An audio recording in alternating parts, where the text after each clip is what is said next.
नमस्कार, आप देख रहे हैं आज तक। मैं हूं Rajeev Dhondiyal. Bigg Boss OTT का सीजन 2 खत्म हो गया है और इस सीजन के विजेता है एल्विश यादव, एल्विश सिस्टम यादव।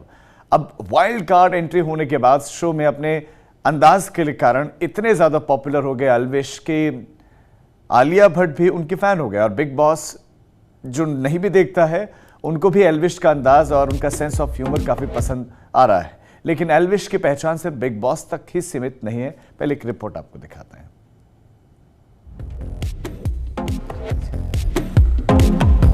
इस बार बिग बॉस ओटीटी की चमचमाती ट्रॉफी और 25 लाख रुपए की प्राइज मनी एल्विश यादव अपने घर लेकर गए हैं। एल्विश यादव ने फाइनल में अभिषेक मल्हान को करारी हार दी और बिग बॉस के मंच पर इतिहास रच दिया।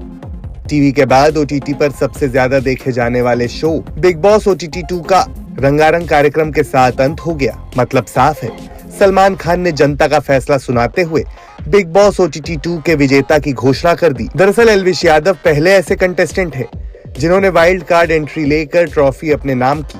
तो चलिए आपको बताते हैं कि आखिर कौन है एल्विश यादव। एल्विश यादव ने बिग बॉस ओटीटी 2 जीत कर सबको बता दिया है कि जो वह कहते हैं उसे पूरा जरूर करते हैं। दरअसल बिग बॉस ओटीटी विनर ने शो में वाइल्ड कार्ड एंट्री लेने से पहले चेतावनी जारी की थी कि वह शो का सिस्टम हिलाकर रख देंगे और उन्होंने बिल्कुल वैसा ही किया। गुरुग्राम में जन्मे एल्विश यादव ने महज 24 साल की उम्र में बिग बॉस के मंच से तो सबका दिल जीत ही लिया, लेकिन वह इससे पहले भी लोगों के बीच चर्चा में बने रहते थे। दरअसल एल्विश एक यूट्यूबर और सोशल मीडिया इन्फ्लुएंसर हैं, जिन्होंने 2016 में अपना ये सफर शुरू किया था। एल्विश के यूट्यूब पर 3 चैनल हैं, जिनके जरिए वह फैंस के साथ जुड़े रहते हैं। एल्विश यादव का हरियाणवी अंदाज फैंस को खूब लुभाता है।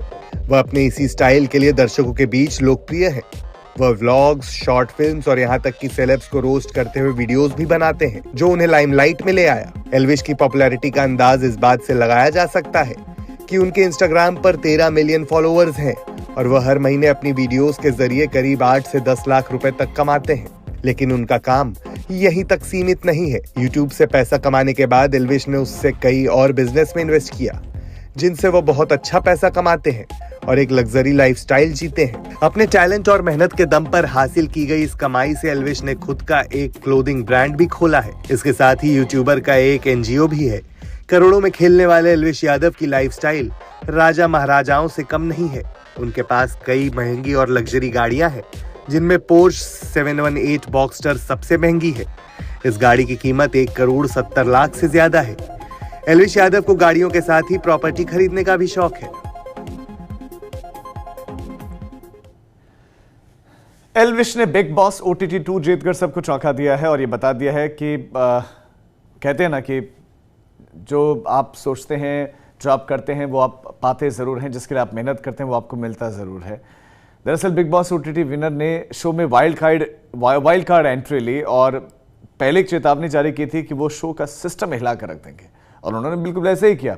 गुरुग्राम में जन्मे एल्विश यादव ने महज 24 साल की उम्र में बिग बॉस के मंच से तो सबका दिल जीता है, लेकिन वो इससे पहले भी लोगों के बीच में चर्चा में बने रहते थे। दरअसल एल्विश एक यूट्यूबर हैं, सोशल मीडिया इन्फ्लुएंसर हैं। 2016 में उन्होंने अपना सफर शुरू किया। एल्विश के यूट्यूब पर 3 चैनल्स हैं, जिनके जरिए वो लोगों के साथ जुड़े रहते हैं। और एल्विश यादव का हरियाणवी अंदाज फैंस को खूब लुभाता है और वो अपने इसी स्टाइल के लिए दर्शकों के बीच में लोकप्रिय है। वो व्लॉग्स, शॉर्ट फिल्म्स, यहाँ तक कि सेलेब्स को रोस्ट करते हुए वीडियोस भी बनाते हैं, जो उन्हें लाइमलाइट में लेकर आता है।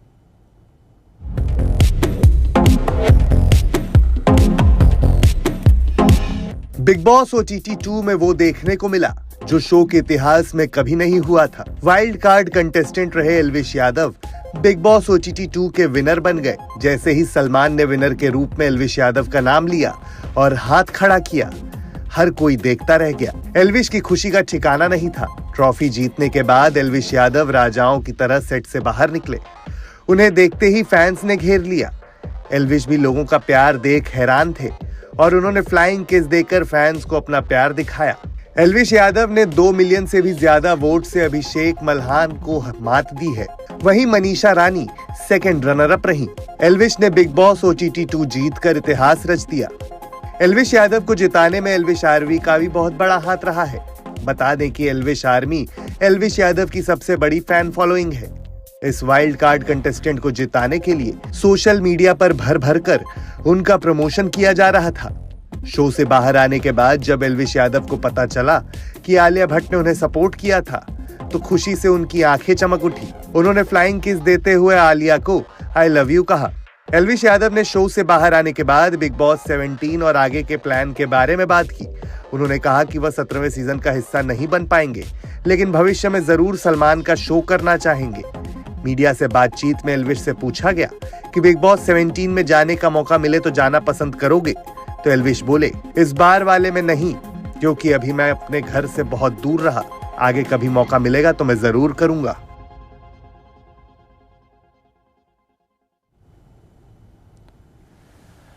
Big Boss OTT season 2। Big boss से पहले आप टीवी पर देखते थे, चैनल पर देखते थे, लेकिन अब तो वो ओटीटी पर जब से आया और ओटीटी पर शो की जो पॉपुलैरिटी है वो इसमें कोई दो रहने की ज़्यादा है, लेकिन इस बार लोगों ने बढ़ चढ़कर इस शो को देखा है। उसके पीछे की वजह एल्विश यादव बने। रोशनी हमारी संवाददाता इस खबर पर ज़्यादा जानकारी के साथ जुड़ गए हैं। रोशनी, इस बार का जो बिग बॉस है, ये बिग बॉस शायद एल्विश यादव के नाम ज़्यादा रहा है, क्योंकि एल्विश यादव शायद शो में हर दिन जो कुछ कर रहे थे वो अगले दिन सोशल मीडिया पर या रील्स के जरिए या फिर सोशल मीडिया पर ट्रेंड काफ़ी कर रहा था। तो एल्विश ने एक तरीके से हाईजैक सा कर लिया इस बार शो। जी बिल्कुल, एल्विश ने इस बार पूरा जो सिस्टम है वो हैंग करा दिया था, हिला दिया था, जो कि उनका एक फेमस डायलॉग भी है। तो जब से ही, क्योंकि बहुत ही ज्यादा चर्चा में बने रहे थे, क्योंकि उनकी जो फैन फॉलोइंग भी है वो टीनेज के, उनके एज के ज्यादा है, यूथ में ज्यादा उनकी फैन फॉलोइंग रही है। और जाने से पहले ही इतना बड़ा नाम थे, उनके 2 यूट्यूब के चैनल्स है जहाँ पे 12 मिलियन और 6 मिलियन सब्सक्राइबर रहे हैं। तो घर में as a wild card entry के तौर पर जब वो गए थे तो वो एक चीज भी थी जो एक क्यूरियोसिटी पैदा की उन लोगों में, और साथ ही अभिषेक के साथ उनका जो एक बॉन्ड रहा, क्योंकि घर के बाहर से ही जाने जाते थे, और दोनों ही यूट्यूबर्स के बीच घर में भी जिस तरह का एक हेट लव रिलेशन भी देखने को मिला, जहां अभिषेक ने एक बार कहा भी था कि वाइल्ड कार्ड वाला एंट्री का अगर कोई कंटेस्टेंट है वो तो आज तक बिग बॉस की हिस्ट्री में कभी नहीं जीता है। तो एल्विश ने बिल्कुल वही किया, वो हिस्ट्री क्रिएट कर दी उन्होंने इस बार बिग बॉस जीत कर, क्योंकि वो पहले बिग बॉस के वो कंटेस्टेंट भी रहे जो कि वाइल्ड कार्ड के तौर पर आए, और उन्होंने ना ही थोड़े वोट से बल्कि बहुत ही ज्यादा तादाद में वोट पाए और इतना सिस्टम हैंग करके वो इस खेल को भी जीते। घर में भी जब वो थे तो उनकी जो एक कॉमिक टाइमिंग भी है, जिसकी वजह से वो यूट्यूब जिस तरह से अपना वीडियो भी बनाया करते थे, तो उसमें भी उनकी जो कॉमिक टाइमिंग, उनका जो वन लाइनर रहा है, जो कि यूथ में उनके फैन फॉलोइंग में बहुत ही ज्यादा फेमस रहा है, कुछ वही अंदाज उनका यहाँ भी देखने को मिला। घर में भी उनका कोई अलग अंदाज नहीं देखने को मिला। उनका कॉमिक टाइमिंग, उनका ह्यूमर और जिस तरह से वो बातें किया करते थे, एक वही बात रही जो कि एक ऑर्गेनिक फैन फॉलोइंग की होनी चाहिए। और उनके फैन फॉलोअर्स ने भी यही अच्छा काम किया कि घर में जाने के बाद भी, चाहे ट्विटर पे ट्रेंडिंग करना हो या फिर उनके छोटे छोटे क्लिप्स बना के वायरल करना हो, इंस्टाग्राम पे, सोशल मीडिया पर, ट्विटर पे अगर बात करूं तो आए दिन उनके इतनी फैन फॉलोइंग। और अगर टीआरपी रेटिंग की भी बात करूं तो बिग बॉस की जो टीआरपी रेटिंग थी वो कहीं ना कहीं ठीक ठीक चल रही थी, लेकिन एल्विश के आने के बाद उसमें भी उछाल देखने को मिला। तो इस बार का जो सिस्टम है वो कहीं ना कहीं उन्हीं की वजह से जो है हिलाया गया था या फिर हैंग हुआ है। और अगर एल्विश की और भी बात करूं तो आप जानते ही होंगे कि किस तरह से उनका एक जो फैन फॉलोइंग रहा है, जिस तरह का उनका एक कॉमिक टाइमिंग रहा है, उसको भी लेकर सोशल मीडिया पर उनके कुछ वीडियोस भी वायरल हुए थे जहां पर वो सोशल एक्टिविटीज करते हुए नजर आए थे। एक एनजीओ से भी वो कनेक्टेड है जहां पर उनका इन्वॉल्वमेंट रहा है एनजीओ को लेकर। तो उस तरह के वीडियोस ने आई थिंक बहुत ज्यादा इम्पैक्ट किया। जब ऐसा माहौल रहता है तो एक अच्छा खासा पीआर कैंपेन भी चलता है, और वो पीआर कैंपेन में इन्होंने ऐसे सारे वीडियोस भी सर्कुलेट किए जिसने उनके फैंस पर और एक ज्यादा प्रभाव छोड़ा कि अच्छा, ये बंदा सिर्फ वीडियोस नहीं बनाता है, आर्टिस्ट को रोस्ट नहीं करता है, और बल्कि एक अच्छे इसमें भी इन्वॉल्व है। अपने पैसे कमाने के बाद ये सोशल चीजों में भी अपना इन्वॉल्वमेंट रखता है। इसने ना ही सिर्फ सलमान खान को रोस्ट किया, बल्कि और कई सारे आर्टिस्ट हैं जिनको रोस्ट किया। और शो में जाने के बाद, इनफैक्ट फिनाले के वक्त जब मैंने इंटरव्यू लिया इनका, तो मैंने इनसे पूछा भी कि सलमान खान को आपने रोस्ट किया था तो उसमें किस तरह से ये हेट लव रिलेशन देखने को मिला। तब उन्होंने बताया भी कि सलमान ने उन बातों को बिल्कुल भी ध्यान में नहीं रखा, बल्कि एक बड़े भाई की तरह उन्हें पूरे गेम में, जब वीकेंड का वार भी होता था तो उनको समझाते थे, और एक बड़े भाई की तरह वो सारी चीजें भूल गए थे कि मैंने उनको कभी रोस्ट भी किया था। तो ये चीज उनको बहुत ही ज्यादा अच्छी लगी। तो ये रिलेशन भी हमें देखने को मिला। फिर उसके बाद उन्होंने ये भी बताया कि किस तरह से जब उनकी मम्मी घर में आई थी तो वो एक बहुत ही ज्यादा एक इमोशनल बॉन्ड रहा उनके लिए, एक इमोशनल मूवमेंट रहा। उनके पिताजी के साथ उनका एक बहुत ही इमोशनल बॉन्ड है। उन्होंने ये भी कहा कि जब भी घर में वो एक इमोशनल हुए थे, क्योंकि एक बार जब फैमिली वीक था, उसके बाद जब उनकी मम्मी से उनका एक वीडियो कॉल भी कराया गया, क्योंकि वो बहुत ही ज्यादा अकेले फील कर रहे थे, तो उनका वो रोने लगे थे। और उनका ये वीडियो भी सोशल मीडिया पर बहुत ज्यादा वायरल हुआ था कि एक टीनेजर, एक ऐसा बंदा जो कि महज 25-26 साल का है और इतनी सारी चीजें करता आ रहा है। 2016 में उन्होंने अपने पहले यूट्यूब चैनल की शुरुआत की थी। तो ऐसे में उनका जो एक बॉन्ड है यूथ के बीच में, वो काफी ज्यादा स्ट्रांग रहा। और महज 25-26 साल के होने पर इतनी सारी चीजों पे इन्वॉल्व होना, ये यूथ को काफी ज्यादा अट्रैक्ट करता है उनकी तरफ। तो एल्विश की जितनी भी तारीफ की जाए वो तो कम ही है, क्योंकि इतिहास रच दिया है उन्होंने इस बार का बिग बॉस जीत कर। जी रोशनी, जो सिस्टम टर्म है इसके बारे में बताएं, क्या उनके नाम का हिस्सा है या फिर ये बिग बॉस में आने के बाद जो सिस्टम हिला दूंगा और बहुत इस सिस्टम का बड़ा यूज हुआ है, इसके बारे में भी बताएं। जी, सिस्टम जो है वो उनके कॉमिक का हिस्सा है, जहां वो वीडियोस और जो जिस तरह के कॉमिक वीडियोस बनाया करते थे या बनाया करते हैं मैं कहूँगी, तो उसमें उन्होंने ये सिस्टम का उपयोग किया था कि सिस्टम हिला देंगे, या फिर इस तरह के शब्द का उपयोग किया था, जिसके बाद ये बहुत ज्यादा फेमस हुआ था। जैसे कि दूसरे यूट्यूबर्स भी है, कैरी मिनाटी, भुवन बाम, उनका एक अपना अंदाज है और उनका एक कॉमिक टाइम है या एक शब्द है जिसकी वजह से वो बहुत ज्यादा कनेक्ट कर पाते हैं। जैसे कैरी मिनाटी है, वो आते ही अपने यूट्यूब पर पहली बार उनका ये एक मतलब सिग्नेचर टर्म है जिसको वो कहते हैं कि और भाई लोग कैसे हैं आप लोग। तो उनका जो ये अंदाज है वो उसका यूएसपी है। तो कुछ ऐसा ही सिस्टम जो ये शब्द है, और इनफैक्ट उनका एक क्लॉथिंग ब्रांड भी है जिसको वो सिस्टम क्लॉथिंग के नाम पर उन्होंने दिया हुआ है। तो ये शब्द वहीं से आया। हालांकि घर में जाने के बाद इतना ज्यादा फेमस हो गया, इतना ज्यादा हर किसी के मुंह पर आ गया, और जीतने के बाद भी हर कोई यही कह रहा था कि भाई ने सिस्टम हैंग कर दिया है। क्योंकि जब टॉप 2 अनाउंस हुए तब समय दिया गया था महज 15 मिनट का, जहां पर लाइव वोटिंग की गई और उन्हें 850 मिलियन वोट्स आए सिर्फ उन 15 मिनटों में।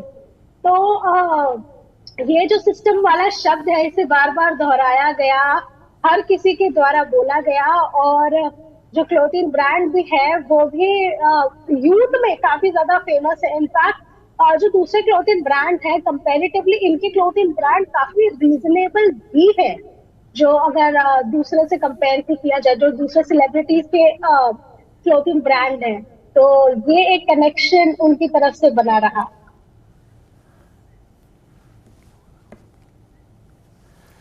जो अभिषेक एक और कॉम्पिटिटर थे उनके साथ में, अभिषेक, उनके बारे में बताया कि वो हॉस्पिटलाइज भी हो गए थे।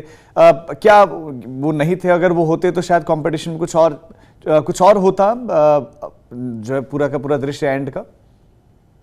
जी, जिस दिन फिनाले था उस दिन सुबह से ही शूट किया जाता है, जो भी परफॉर्मेंसेस रहते हैं उसका रिहर्सल किया जाता है। तो ऐसे में उसी वक्त की खबर भी सामने आई कि उनकी जो तबीयत है वो बिगड़ चुकी है और उन्हें हॉस्पिटलाइज किया गया था। हालांकि उसके बाद उनकी जो बहन है उन्होंने भी ट्वीट करके ये बात सामने रखी थी कि जो तबीयत है वो थोड़ी सी सुधार हुई है, लेकिन अगर वो जीते तब भी इंटरव्यू नहीं देंगे मीडिया को, क्योंकि सारे मीडिया कर्मी वहां पर मौजूद थे और फिनाले होने के बाद, विनर अनाउंस होने के बाद सभी का इंटरव्यू होता है। जैसे पूजा भट्ट, मनीषा रानी, जो भी टॉप 5 थे, उन सभी का इंटरव्यू हुआ, लेकिन अभिषेक वहां नहीं आए। लेकिन ये चीज बहुत ही पहले क्लियर कर दी गई थी कि अगर वो आया जीते तब भी इंटरव्यू नहीं दे पाएंगे, और नहीं जीते तब तो बात ही अलग है, तब भी इंटरव्यू नहीं दे पाएंगे। घर की अगर बात करूं तो उन्होंने ये शब्द कहा था, एल्विश को इनफैक्ट चैलेंज किया था कि आज तक कभी एक वाइल्ड कार्ड कंटेस्टेंट घर में आकर नहीं जीता है, चाहे वो कितना ही स्ट्रॉन्ग क्यों ना हो। तो जो फैन फॉलोइंग है एल्विश की, मुझे ऐसा लगता है कि उनका ईगो कहीं ना कहीं हर्ट हो गया था, क्योंकि दोनों हालांकि है तो यूट्यूबर्स ही, लेकिन दोनों के बीच, उनके फैन फॉलोअर्स के बीच इतना ज्यादा घमासान मचा रहता था ट्विटर पे, सोशल मीडिया पर। दोनों एक दूसरे को उल्टी सीधी बातें कहना, एक दूसरे को नीचा दिखाना, ये पूरे ही शो के दौरान जब से उनकी एंट्री हुई थी तब से चलती रही थी। लेकिन कहीं ना कहीं के जो फॉलोअर्स हैं वो भारी पड़े, वो तो फिर नजर भी आया। बिल्कुल रोशनी, थैंक यू सो मच आपका हमारे साथ जुड़ने के लिए, इस तमाम जानकारी के लिए। और रोशनी, आप ही ने एल्विश यादव से खास बातचीत भी की थी। दर्शकों को पूरा का पूरा इंटरव्यू दिखाते हैं, आप ये इंटरव्यू देखिए, मुझे दीजिए इजाजत। सिस्टम हिलाकर बिल्कुल, अब बाहर निकल के देखा मैंने तो लगा कि जेन्युइनली मैंने सिस्टम हिला के रख दिया और लोगों का, तो बहुत अच्छी फीलिंग है। Thank you. आपने हिस्ट्री क्रिएट कर दी है, पहला वाइल्ड कार्ड जिसने बिग बॉस की हिस्ट्री में, ओटीटी ही नहीं, आपने हिस्ट्री क्रिएट कर दी, तो उस पर आपका क्या कहना है? नहीं, काफ़ी बड़ी बात है मेरे लिए कि 17 साल में इतना बड़ा शो है बिग बॉस, कोई वाइल्ड कार्ड नहीं जीता। तो मैं अगर वाइल्ड कार्ड बन के जीता तो बहुत बड़ी बात है कि इतना प्यार मिला मुझे। शायद मुझे खुद नहीं पता मैंने ऐसा क्या करा जो इतना प्यार मिल गया, बट मिला, उसके लिए बहुत अच्छा ही लग रहा है मुझे। जी, आपकी जर्नी भले ही वाइल्ड कार्ड की तरह रही हो, you know, on the show, but अब आप विनर है, आप अपनी जर्नी को कैसे देखते हैं पर्सनली? एक नंबर, मैं पर्सनली ये देखता हूँ कि जो रियलिटी शो था बिग बॉस, उसको मैंने रियलिटी की तरह ही जिया है। मतलब शो समझ के नहीं जिया कि शो है, मैं ये करूँगा वो करूँगा। जो मैं इन पर्सन था वो मैं शो के अंदर था। तो एज सच मुझे कोई डिफ़िकल्टीज़ नहीं हुई कि मुझे कुछ बन के कुछ प्रिटेंड करना है, बहुत रियल था। बट जो चीज़ मुझे काफ़ी दिल को छू रही थी वो थी कि मैं कभी इतना दूर रहा नहीं अपनी मम्मी से, बिना फ़ोन, विदाउट कॉन्टैक्ट। तो उस चीज़ का काफ़ी लग रहा था मुझे, जो लो फील करा रहा था। बट उसके बाद आई स्टैंड बैक और मैं जीता शो, जो आप लोगों के सामने है। Thank you. और आपके जर्नी के लो और हाई मोमेंट्स कौन से रहे? हाई मोमेंट्स सारे ही थे, जिनमें मैं हंस रहा था, खेल रहा था, और सबसे कॉन्वर्सेशन जो मेरी अलग अलग लेवल पे चलती थी। जैसे पूजा जी के साथ मैं अलग चीज़ बात करता था, उनके साथ मैं मस्ती करता था, अभिषेक और मनीषा के साथ। तो सारे हाईज थे मेरे, जब मैं खुश था। और लोस कौन से रहे आपके? लोस जब वीडियो कॉल पे मेरी मम्मा आई और मेरे फादर साहब आए जब घर के अंदर, तो वो काफ़ी इमोशनल मोमेंट था मेरे लिए, क्योंकि इतने टाइम बाद मैंने देखा उनको, तो बहुत लगा कि यार थोड़ा इमोशनल। क्या आप अभिषेक के कहने से डिमोटिवेट हुए थे जब उन्होंने कहा था कि यू नो एक वाइल्ड कार्ड जीत नहीं सकता शो? नेवर, मैं बस थोड़ा सा बुरा लगा था कि कोई अपना बंदा मतलब ऐसे बोल रहा है, उस चीज़ का बुरा लगा था। वैसे ऑल थिंग्स क्लियर और बहुत चिल है हम लोग। Thank you so much, Elvish.